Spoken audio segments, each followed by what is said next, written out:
Did you know that the incidence of thyroid cancer is about 13.5 per 100,000 people in the US, and that risk could potentially go up if you are on a GLP-1 agonist medication such as semaglutide or tirzapetide?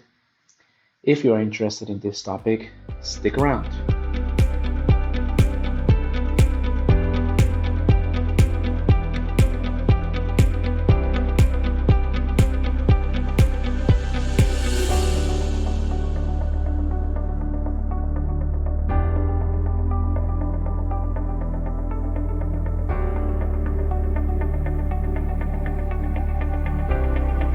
So let's tackle this question together. This concern originally came from studies in rodents, that's rats. In these animal studies, some GLP-1 agonists were shown to cause an increase in thyroid C cell tumors. Because of this, the FDA requires a warning on the prescribing information for these medicines. This warning states that GLP-1 agonists should not be used if you or a close family member has ever had MTC or an endocrine condition called multiple endocrine neoplasia syndrome type 2, also known as MEN2.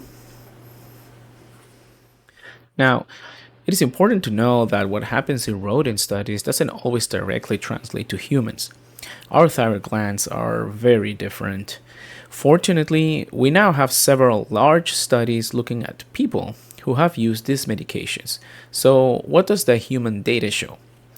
Recent large studies following many thousands of patients have not found a clear significant link between GLP-1 agonists and an overall increased risk of developing thyroid cancer, including MTC, in humans. Some studies did notice a slight increase in thyroid cancer diagnosis in the first year of use. But this might be because people starting a new medication often have more checkups and scans. I often ask my patients to see me every 2-3 months, sometimes even at a shorter interval if necessary.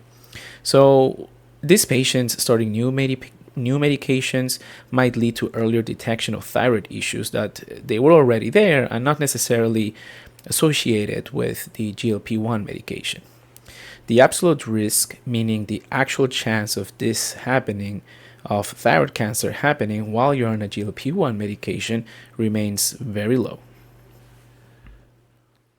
So, what does this mean for you? While the risk of thyroid cancer for most people using GLP-1 agonists appear low based on current human evidence, it is crucial to have a conversation with your doctor or whoever is prescribing you this medication. Now, I would advise first tell your doctor if you have a personal or family history of medullary thyroid cancer or MEN2, and they will likely recommend a different medication for you or take the appropriate steps. Be aware of any symptoms of thyroid tumors.